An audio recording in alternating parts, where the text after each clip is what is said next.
Assalamualaikum warahmatullahi wabarakatuh. Di sini kami akan mempresentasikan tentang Paseo Sales Report.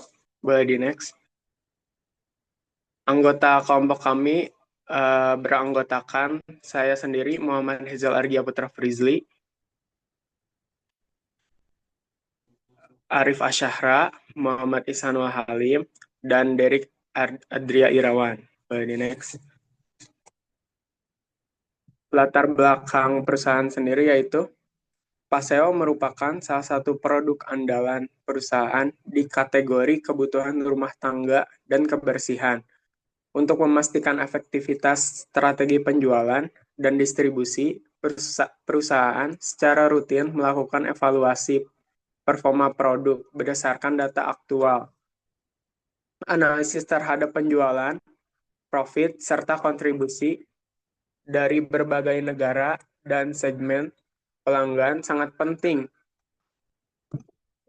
untuk mengidentifikasi kekuatan serta peluang pengembangan pasar. Dan yang terakhir, laporan ini menyajikan ringkasan penjualan produk Paseo dalam periode tertentu dengan fokus pada total penjualan, profit, dan distribusinya berdasarkan wilayah dan segmen. Very next. Baik, selanjutnya saya akan menjelaskan mengenai tujuan laporan Paseo, perusahaan Paseo.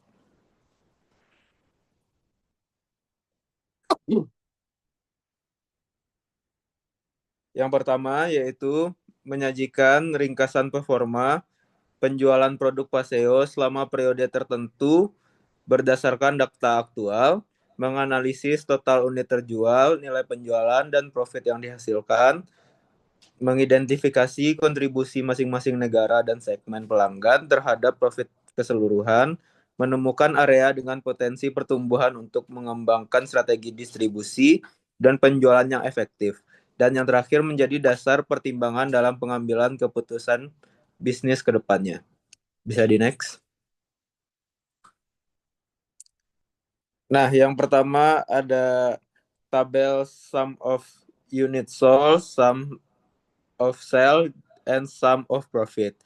Di sini ada isi visual menampilkan sum of unit sold, sum of sales, dan sum of profit. Penjelasan ini adalah gambaran umum performa penjualan dari 3 perspektif, jumlah produk yang terjual, total pendapatan, dan laba bersih. Cocok digunakan untuk evaluasi kinerja total tanpa memandang dimensi waktu atau kategori.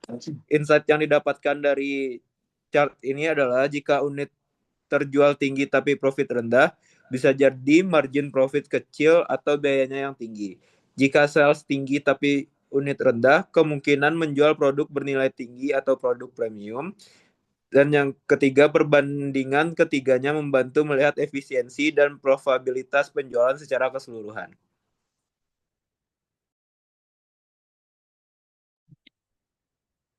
Lalu selanjutnya ada isi visual yang menampilkan total profit keuntungan untuk setiap negara. Penjelasannya, visual ini menunjukkan seberapa menguntungkan masing-masing negara dalam konteks penjualan. Lalu selanjutnya umumnya ditampilkan dalam bar chart atau mob chart. Untuk insight, yang pertama, negara dengan profit tinggi bisa jadi target ekspansi atau prioritas distribusi. Yang kedua, jika ada negara dengan sales tinggi tapi profit rendah, berarti ada masalah margin di sana, misalnya pajak, biaya logistik tinggi, atau diskon agresif. Lalu yang ketiga, gunakan data ini untuk menyusun strategi regional dan penyesuaian harga. Lalu selanjutnya, isi visual yang menampilkan sum of unit sold, sum of gross sales, dan dikelompokkan berdasarkan segmen pelanggan. Misalnya consumer, corporate, dan home office. Penjelasannya memungkinkan, yang pertama ada memungkinkan analisis segmen mana yang paling aktif membeli unit dan memberikan revenue tertinggi, gross sales. Lalu bisa digunakan untuk menyusun strategi pemasaran dan promosi yang lebih terarah.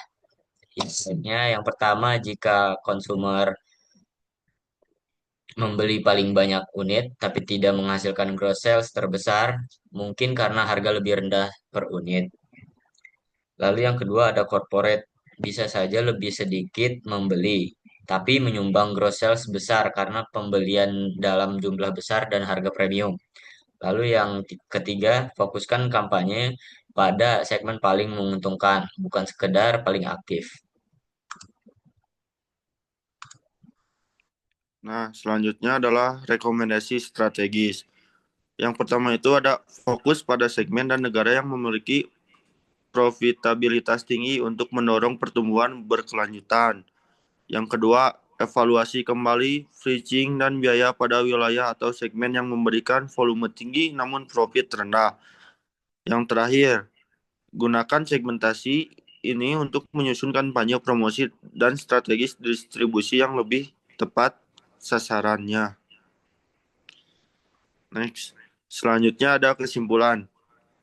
Kinerja penjualan secara keseluruhan, total unit terjual, total penjualan, dan total keuntungan atau profit memberikan gambaran untuk performa bisnis. Volume penjualan tinggi belum tentu mencerminkan profit tinggi. Perlu keseimbangan antara volume penjualan dan margin untuk keuntungan agar bisnis tetap sehat secara finansial. Profitabilitas berdasarkan negara. Analisis per negara mengungkapkan bahwa kontribusi profit sangat bervariasi antar wilayah. Beberapa negara memberikan profit tinggi meski volume penjualan tidak dominan. Hal ini menandakan perlunya pendekatan strategi harga dan distribusi yang disesuaikan dengan kondisi masing-masing negara. Selanjutnya, segmentasi pelanggan unit terjual vs gross sales. Perbandingan unit terjual dan gross sales berdasarkan segmen pelanggan menunjukkan bahwa segmen berbeda memiliki karakteristik pembelian yang unik. Misalnya, segmen konsumen cenderung membeli lebih banyak unit, sedangkan segmen korporat menghasilkan pendapatan lebih besar meski dengan volume pembelian yang lebih rendah. Sekian dari kelompok kami. Terima kasih, maaf bila ada kesalahan. Wassalamualaikum warahmatullahi wabarakatuh.